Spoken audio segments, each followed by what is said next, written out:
Welcome to the Inside Texas Football YouTube channel. I'm Joe Cook. We got Evan Veith. We just got finished talking to Texas coordinators, Texas assistant coaches, and even some assistant coaches who, with some of the new rules, are able to be on the field, got their opportunity with the media. We'll go over some of the big takeaways we had from speaking with them, but make sure you like this video. Make sure you subscribe to the channel. Going to be a lot of great stuff on here over the next couple of days. Practice starts tomorrow. They're putting helmets on. They're heading to the Denny's Fields. Going to be a lot of fun tracking that. We'll have clips from practice on here. We'll have instant reactions. Going to be a great couple of days covering the real start of the season for us. But the real start of the season for a lot of y'all is not for another, I think, 32 days. So make sure before then you go by Thinking Texas Football from Paul Wadlington. We got the link in the description. Every player, every position, every opponent, every team in the SEC, and plus a look at the college football landscape and a look at the 2025 class. A lot of those guys were mentioned today by coordinators, so you're going to want to know more about them as well. Go find that Thinking Texas Football link in the description. Evan, this is one of my favorite days of the year. It's hectic. You get a lot of good data. You get to talk to some coaches who, because of Steve Sarkisian's program preference, you don't get to talk to maybe until bowl season. They're pretty candid. They give some good info. Sometimes they talk around stuff because they know they don't want the message to be any different from what Sark says, but you may get some good tidbits here and there, and I feel like we got a lot of that today.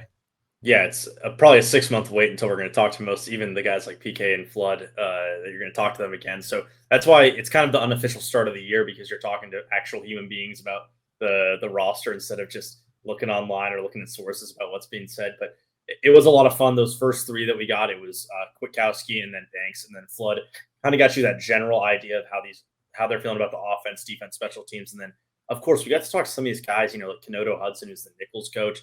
Talk to Bamonte, who's doing a lot of that kind of game coordination, the back end stuff when you're actually in there and on the field on Saturday. It's a lot of fun to just be able to kind of pick the brains of people who you aren't going to get to talk to much for the rest of the season. Let's start at the top. For the fifth straight year, offensive coordinators Kyle Flood, defensive coordinator is Pete Kwiatkowski, special teams coordinator is Jeff Banks. You get to talk to them as coordinators, of course, but then you also get to hear about their positions. Let's go ahead and start with Flood. What was a big takeaway, whether Flood the O-line coach, Flood the offensive coordinator, that stood out to you? Well, I think just in general with all three of them, some people were asking just about like what this continuity was like for that specific part of the staff, those three guys who've been there pretty much since Alabama days. And Flood was talking about just how much of a great personal relationship he has with Coach Sarkisian, and just more than football, what he is able to bring to Flood's life and how it impacts on the other side of things back into the football side of things. So, of course, he talked about replacing 4 starters, but the big thing that I keyed in on is it seems like at tackle and at center, they're fairly confident with where they are depth-wise. He mentioned Andre Kojo a few times. Even if he's not going to start over Brandon Baker, it seems like there's some confidence in him being able to play both sides. It's something that Flood really encourages from his tackles, is play both left and right. And then, of course, Connor Robertson was never going to be a question mark as the backup center, but that guard play is still something that he's kind of skating around when talking about it. It was asked what the backup guards look like. And more than anything, he kind of just named 3 names, Kibble, Chapman, and Stroh. Didn't give a definitive, hey, this guy's emerging ahead of the others. That's maybe something we see in fall camp, but something I'm a little nervous about. If one of the left or right guards goes down, what's going to happen in this offensive line? And maybe right now there isn't a solution that they need to find out as we get closer to Ohio State. Yeah, and one of the things is I think there's a lot of faith in DJ Campbell. Took some big steps as a leader during the spring, during the summer. All he really said about Neto Umeozulu was he had his best spring in his Texas career, and that is a positive, of course, but we didn't hear much else about him. And then kind of like you joked with Ian Boyd, who was there, well, you're naming guys, but you're not naming one guy. And that kind of is what took place. Who knows? He did mention Robertson. Maybe Robertson is good enough to move Cole Hudson out to guard, and maybe that's what it looks like. That's a possibility we're going to track, but you feel good about Trevor Gooseby. And he said a lot about Trevor Gooseby, what he needs to work on, the value that those reps in the big-time games, A&M, Georgia, Clemson, I guess it'd be Arizona State, that provided to him. And you can't replace Kellen Banks, but in stepping in for his role. And yeah, what you mentioned about Kojo, Brandon Baker, seems like they like the progress that they made throughout the summer, throughout the spring. Still has some work to do in camp, but of course, that's what camp is for. As an offensive coordinator, what were some of the things that, even though he doesn't call plays, hearing Flood kind of informed your thoughts on? Well, everything with the coordinator kind of ties back into what the offensive line does with the rest of the position group. So running back was definitely a topic that was talked about a lot because of the injuries that have come in the past year, Baxter and Clark.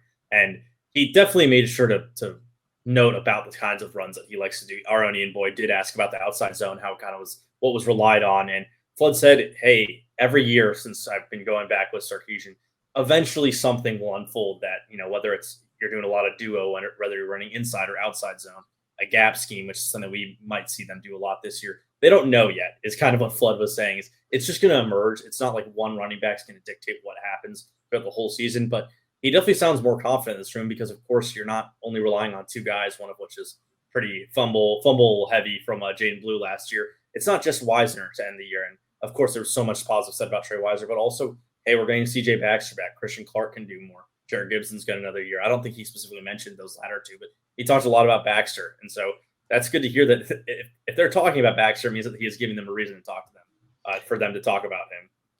He gave some insight on Arch Manning too, just about how, he is stepping up, and they really, and you'll hear coaches say this, like they don't want to say like we're changing everything like that. That's just not their thing. But I think Flood was pretty honest about how what they may change about running with Arch a little bit, not majoring in it, but being able to utilize those legs, and just running in general. Like you said, they may prefer a certain type of run scheme, but that doesn't mean they're going to throw all the other ones out. We'll probably see a lot of versatility from that.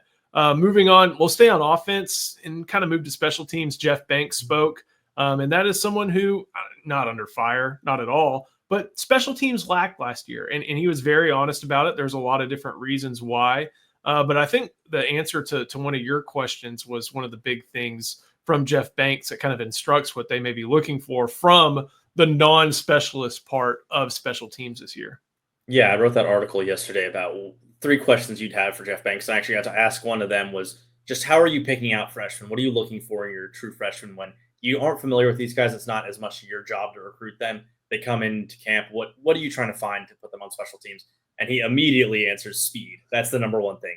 You got to be fast, especially kind of insinuating fast for your size. And he mentioned that these guys who are like 6'3", 6'4", 230, that's the sweet spot. That's where he wants. So, of course, he's going to favor his tight ends in special teams. That's the guys he works with closely. But he mentioned Nick Townsend as particularly a really good athlete on that. Lance Jackson, Grayson Littleton. Those are the main 3. I think Bo Barnes is also mentioned as guys who are just fast for what they're bringing to this team. And Jackson at 275, or now he's probably down to about 260, is really, really athletic. And same with Littleton. And then also he needs to be able to trust these guys. That was the second kind of component to it: speed and trust. Can I make sure you're not going to be the guy who's holding on a play that would be a 30-yard return either way, even if you're not holding? And more than that, because that was a problem with this team last year, the penalties. He's diagnosed 3 things. It was executing on the kicking game, not too many penalties, and getting returns. And that's something that also punting as well, something that they need to be good about. And I think this true freshman group is so cerebral that they're going to find some guys who aren't just athletes, but we can trust in. And yeah, the 4 he named were the ones that really stood out as guys who are going to actually contribute this year on special teams. The specialist part of it, I think he was honest in that they wanted a lot of those guys back, but at the same time they said, look, we are going to go try to find upgrades. And he was also honest about how some of the offensive struggles that put Bert Auburn in a position to where he's kicking 45-yarders, something I think everybody knew before the season started wasn't his best and strongest suit, but you're not going to just leave those points, on the field. You're going to try and get them. He put them in those situations, and Bert didn't come through. And then Bert started to not succeed in other situations.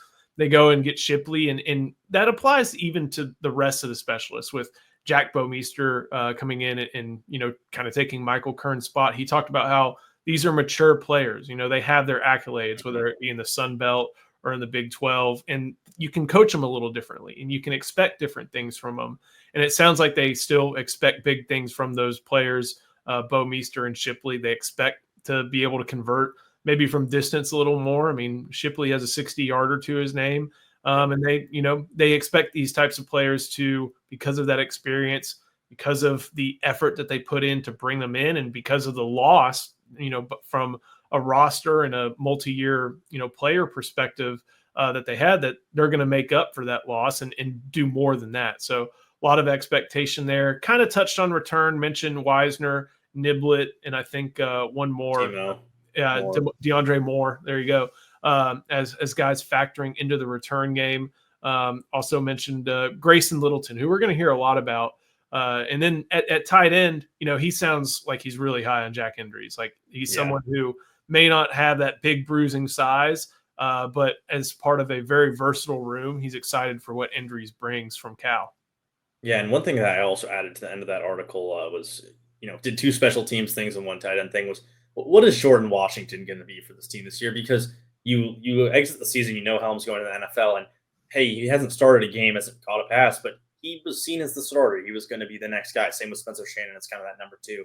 And then from what Coach Banks said is that they talked to the players beforehand and said, hey, we're going to bring in someone else. This didn't come as a blindside to the tight end room that Endries is coming in. They should know who specifically it was. And apparently that they were fully bought into that idea, and they were great leaders around Endries. Welcomed him in when he came in as still a recruit, transfer portal guy. And Endries was able to kind of mesh in himself and then turn into a leader within, I don't know, a week. It sounded like it was pretty quick with him, but from what it sounds like Banks is saying is that this whole entire room was pretty supportive of this move. And that's a good thing to hear from Washington. And he sounds very confident what Washington can be as the 2, as a kind of blocking forward guy and also a red zone threat. I think 12 personnel is going to be something you see a decent bit in the red zone because you have 2 specifically really strong receivers on the outside. And then Washington and Endries are going to be hard to cover in the red zone. And if he's playing at 270 but still has that catch radius, which is the exact wording that Banks uses, his ability to have a high catch radius, that's a really hard guy to cover up over the middle of the field, and an asset Texas can have. So I'm feeling more confident about Washington leaving these interviews than I was before. Moving on to PK, probably a little bit more guarded in some of his responses, or a little bit more cliche. And, that's what football is in a lot of senses. But there was something that he said about the defensive tackle group that they brought in that really I think bodes well for the season. And we already thought that was going to be a good area for him.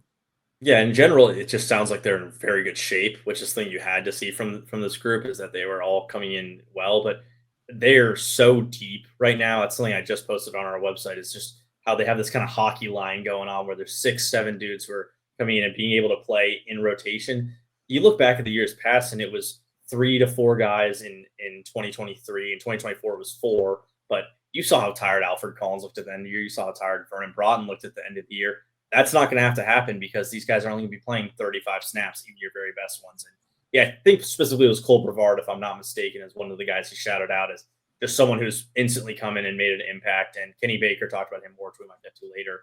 But it seems like that's the one where he's the most outwardly enthusiastic. He was a little bit smug and just kind of like, I've been doing this too much for most of the questions, especially about like the defensive backfield and things like that. But I think he really wanted to talk about the D-line, and that's something that they're excited for, and one that you're going to see be better than maybe some of the national guys who aren't as familiar with the team are saying. Yeah, it's kind of one of those, well, are they going to do it again? And you can look at some of those bodies and think there's a good chance it'll happen. So before we keep going, going to show some love to our sponsor, that is Luxe Kitchen and Bath. This video is brought to you by Luxe Kitchen and Bath. Luxe has been offering high-end kitchen and bathroom remodels for 3 generations throughout the greater Austin area.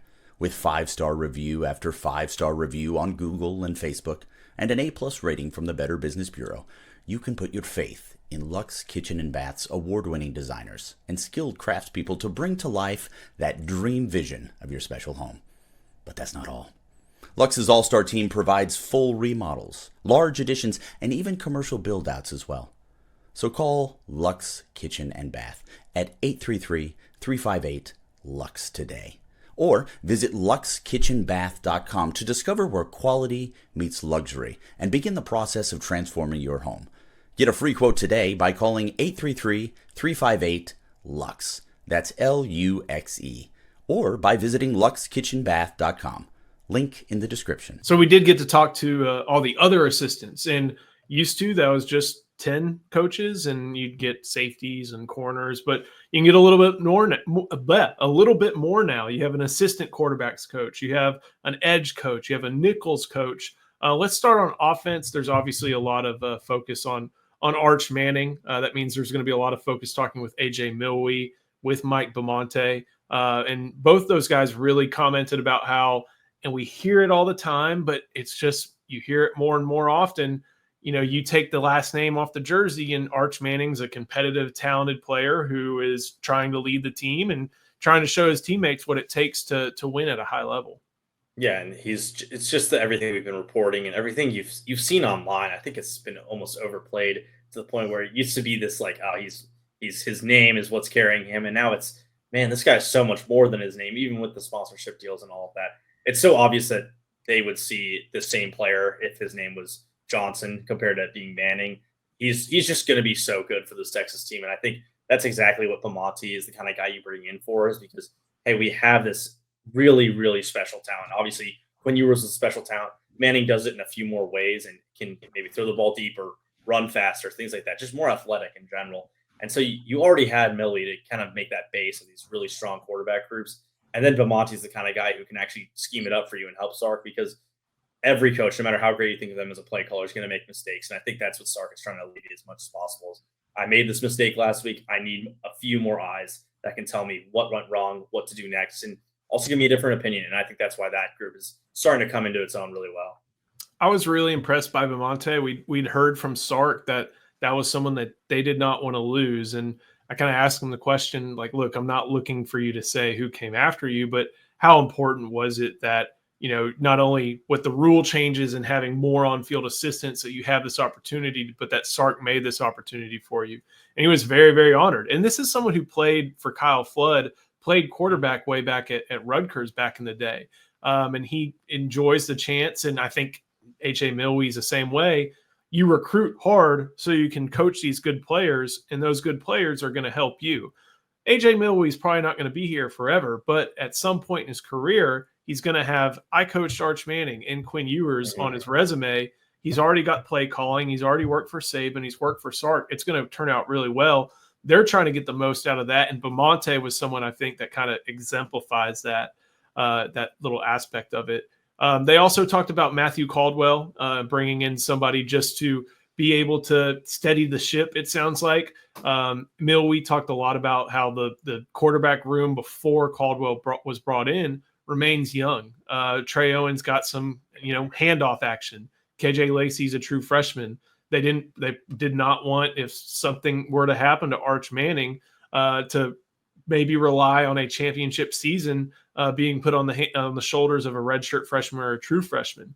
But that doesn't mean that Owens or Lacey couldn't beat out Caldwell. They brought him in for competition, but it sounds like they were very impressed. And I didn't get to ask this, but man, you got three people from Alabama in Milwee, in Caldwell, and now in Lacey in that quarterback room. It's a pretty funny Yellowhammer dynamic. I didn't get the chance to talk too much to either Chad Scott or Chris Jackson, but curious what you may have picked up from talking to them. Yeah, I got about a half conversation from Scott, and I mainly targeted my question towards Jarrett Gibson, because that's the one who's kind of intriguing to me, because, when you were talking to Eric on our lives about 5 months ago, he was going, I think Jarrett Gibson has a chance to be the number one for this team next year. And now it seems like, at least to start, there's two guys firmly ahead of him in Wisner and Baxter. But Coach Scott is very happy with where Gibson is, specifically physically. He says that he called Jarrett Gibson over his vacation and said, "Hey, Jarrett, how you doing?" Jarrett goes, "I'm dominating right now." And I believe that was in reference just to the weight room. I don't think they're playing anything, but he used the word "I am dominating," which that kind of swagger to him is what you kind of felt with Gibson at the start of the year, especially that Michigan touchdown. It felt like there was something coming together, and then what really was the fumbles and his inability in the pass game. And Scott said that, hey, if you're asking for one thing I want to improve with him, which is kind of my question, I think the big thing is the passing game. He doesn't catch a lot of passes. He hasn't shown that in the past. I want to see him do that. And I kind of inferred that it also kind of meant with the pass blocking, hey, you need to be able to sit back there and stand up a linebacker, which is something that you're really confident with Baxter and Wisner, maybe not so much with Gibson. I think there's reason to stay confident in him being able to play a decent bit this year. Maybe still with how well Baxter's progressed and how hard it is to get Wisner off of that number one spot. Maybe not him being in that top two, but he and Clark are still going to be important players for this team. And that's really nice to have 3 and 4 instead of 1 and 2 only for this past year. And I'll even go back to special teams real quick. when Baxter and Clark were lost for the year, Banks said that he and Sark kind of look around and go, we can't have any running backs on special teams. We can't put these guys out there. Maybe that's where Gibson is able to earn some reps in addition to carries, and guys like Ricky Stewart and James Simon are able to make a little bit of an impact as well. Looking over on the defensive side of the ball, I got to talk to Dwayne Akina, and that's someone who knows how to hold court, and he's been doing it for 45 years. He's cracking jokes about the lost Dodds and contracts and things like that. But one of the big things I talked to him about was, look, there is a reputation that Dwayne Akina at Texas had basically for kind of doing his own thing. That's kind of how things went awry for Manny Diaz at the end.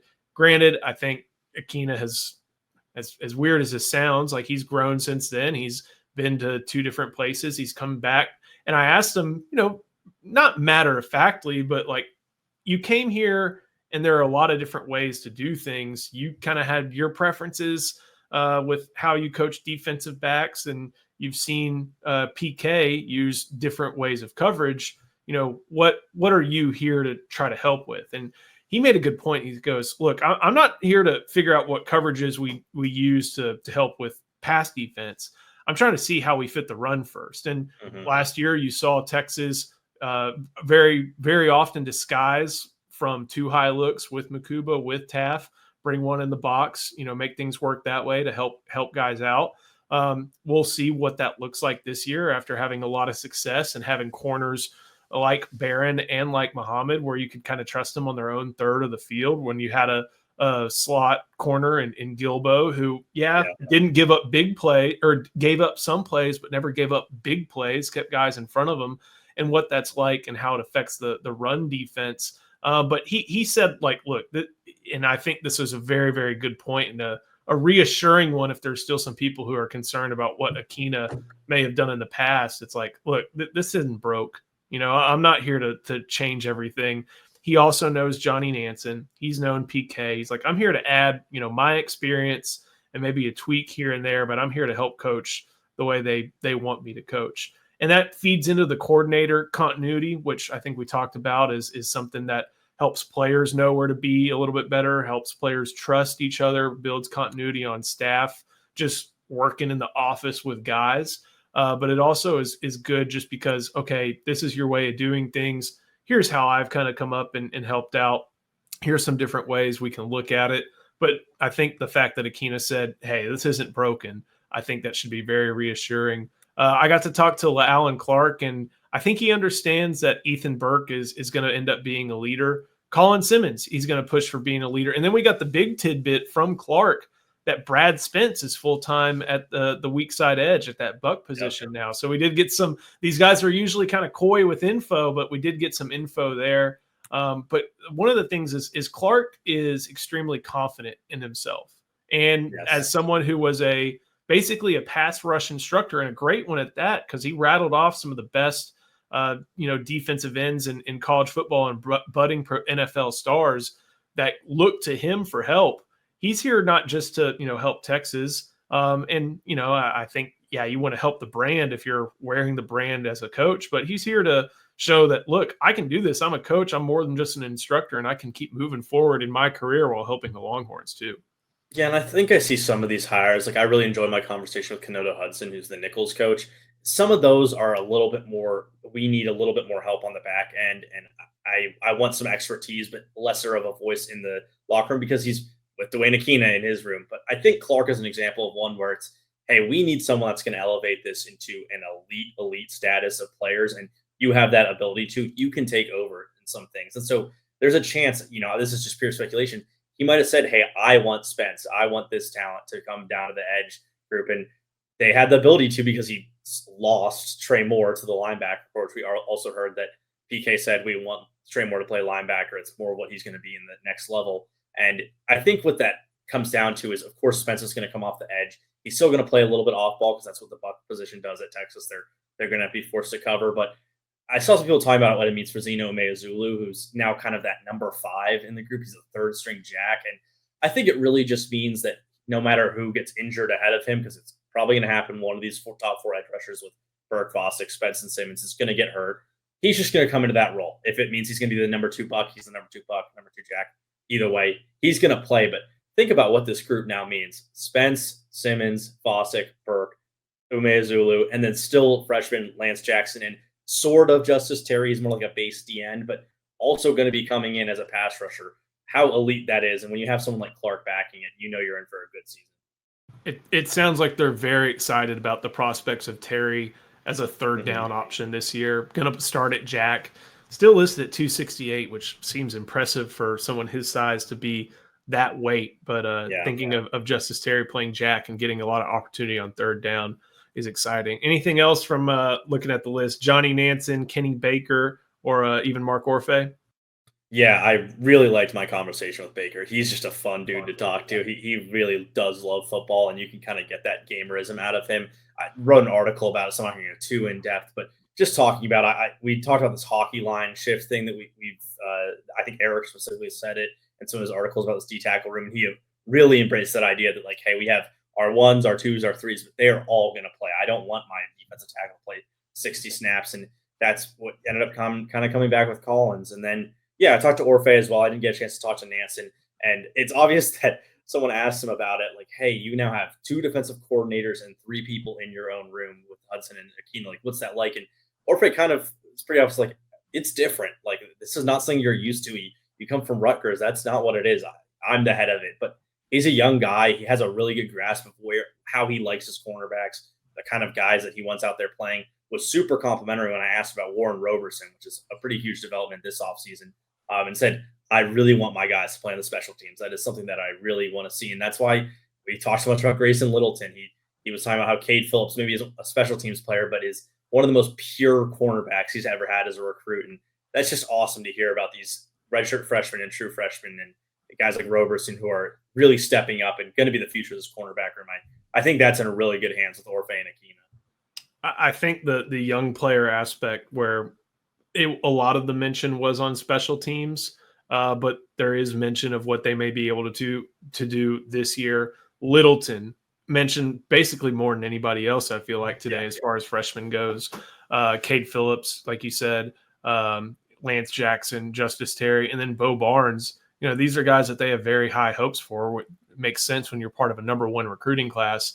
We'll probably see them make some tackles. And, you know, when Quintravian Weisner got his shot in 2023, it was on special teams. And, you know, he had some injuries guide him into that number 1 running back role, but they probably wouldn't have trusted him if it weren't for those plays he made on special teams. And we've seen, you know, just the way that can boost players into big-time roles.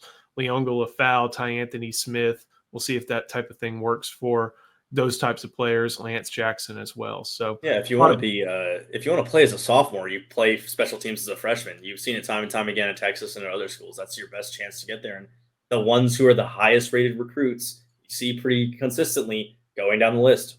Going to play special teams, going to play special teams, going to play special teams. They're going to play as sophomores, and some of them are going to be starters, and that's an important part of how this offense and defense works. And, of course, you know, if they're 3-year talents, might as well play them right away. What good are they on the bench? No fun redshirting. Always fun to track that type of thing. We get to cover camp tomorrow. So make sure you like this video. Make sure you subscribe to the channel. We'll have immediate reactions tomorrow afternoon, just around this time, actually talking about what we saw at camp. Going to be just helmets on, so no real pads popping quite yet, but looks at depth chart, looks at players that we haven't seen in burnt orange before, different takeaways, Arch Manning, all the same. Going to be a lot of fun to cover. So make sure you like this video, subscribe to the channel, head to InsideTexas.com. And of course, if you've not done so yet, season preview, Thinking Texas Football from Paul Wadlington. Get his 2025 Longhorn football prospectus. We have the link in the description. Every player, position, every opponent, SEC team. We'll look at the college football landscape, and then a look at a lot of these 2025 class members who may be making some impacts this upcoming season. So a lot of fun. Great time of year. Evan, thank you. Thank you so much for watching. We'll see you next time on the Inside Texas Football YouTube channel, powered by InsideTexas.com.